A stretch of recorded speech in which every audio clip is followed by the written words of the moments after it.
बेचो बेचो बेचो, सोना बेचो। और आपके सोना बेचने से देश की कैसे मदद होगी, ये आनंद रेड्डी के जॉइंट सीईओ एक्सप्लेन करते हैं, और इससे देश का और आपका दोनों का कैसे फ़ायदा होगा। ध्यान से देखिए। देख लीजिए गोल्ड इतना बढ़ गया है। 10 साल पहले अगर आपने गोल्ड ना खरीदा होता, और कोई भी एचडीएफसी फ्लेक्सी कैप बड़ा मशहूर फंड है 30-40 सालों में, तो आपके 10 लाख रुपए गोल्ड के आज 31 लाख रुपए हुए हैं गोल्ड में, ओके। इतनी रैली के बाद।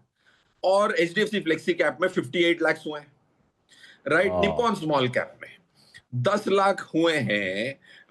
ऑफ कोर्स गोल्ड में तो वही 31 लाख हुए हैं, निपॉन स्मॉल कैप में almost 80 to 83 lakh.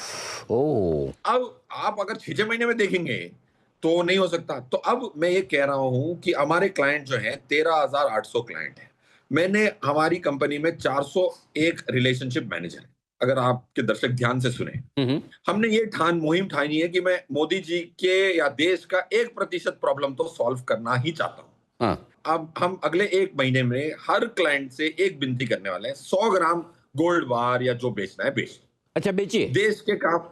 Ji sir. बेचिए, बेचने की राय देंगे, खरीदना तो है ही नहीं, जो है उसको भी बेचिए थोड़ा। बिल्कुल बेचें, क्योंकि इंडिया में 4 करोड़ करोड़, मतलब इंसान को समझने में 10 मिनट लगते हैं। और हमारी मुसीबत सिर्फ 1% की है। मोदी जी सिर्फ 1% के लिए परेशान है। करेक्ट। उनकी जो लास्ट ईयर $75 बिलियन की हमने गोल्ड इंपोर्ट कर हम्म। इतनी दुख की बात है। $35 बिलियन था, फिर 45 हुआ, फिर 55 हुआ, फिर 75 हुआ। अब समझो मोदी जी की सुन के थोड़े अच्छे लोग हैं, देशभक्त हैं, वो नहीं खरीदेंगे। तो चलो 75 इस साल 75 नहीं होगा, 50, 35, 40 नॉर्मल टाइम जितना होगा, उसमें 1% मुझे सॉल्व करना। अगर इंडिया के हर भारतीय नागरिक ने 1% गोल्ड बेच दिया देश के नाम पे, तो गोल्ड इंपोर्ट 0 हो जाएगी इस साल। क्या बात। राइट। तो ये मैंने तो अभियान, कल मैंने एक मेरे रिलेशनशिप मैनेजर ने बात की, अपनी माँ से बात की, 200 ग्राम आ गए। मैंने अपनी माँ से बात की 150 ग्राम। माँ ने कहा कि हाँ, देश के लिए 150 ग्राम बेचना है तो छोड़ दे, क्या भाव जाएगा, फर्क नहीं पड़ता। क्या बात। 150 ग्राम बिकवा दिया। मैंने एक क्लाइंट से 75 करोड़ की ईटीएफ बिकवा दी। वाह। मैंने कहा भाई, अब पैसे भी आपके बनेंगे। आप देख लीजिए 1980 से डेटा दिखा है, चैट जीपीटी पे देख लीजिए।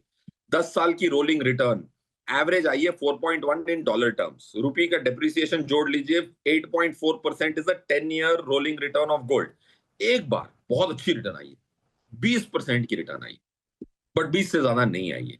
तो अगर मेरा भी पैसा बन सकता है, देश की भी भलाई हो सकती है, 4 करोड़ करोड़ में से मैं 1% बेच दूं तो पूरे देश की गोल्ड इंपोर्ट 0 हो सकती है। एकमात्र कंपनी आनंद राठी अगर 1% प्रॉब्लम सॉल्व कर सकते हैं, बैंक अगर लॉकर ना देना बंद कर दे गोल्ड स्टोरेज के लिए, एएमसी ईटीएफ में पैसा एक्सेप्ट करना बंद कर दें, करेक्ट। तो भाई मेरा ये मानना है कि हमें देश में काम आना चाहिए। सबका विन है। तो मैं तो 2,500-3,000-4,000 करोड़ का गोल्ड तो बिकवा के रहूंगा, ये मैंने ठान ली। वंडरफुल, वंडरफुल, क्या बात है यार, मतलब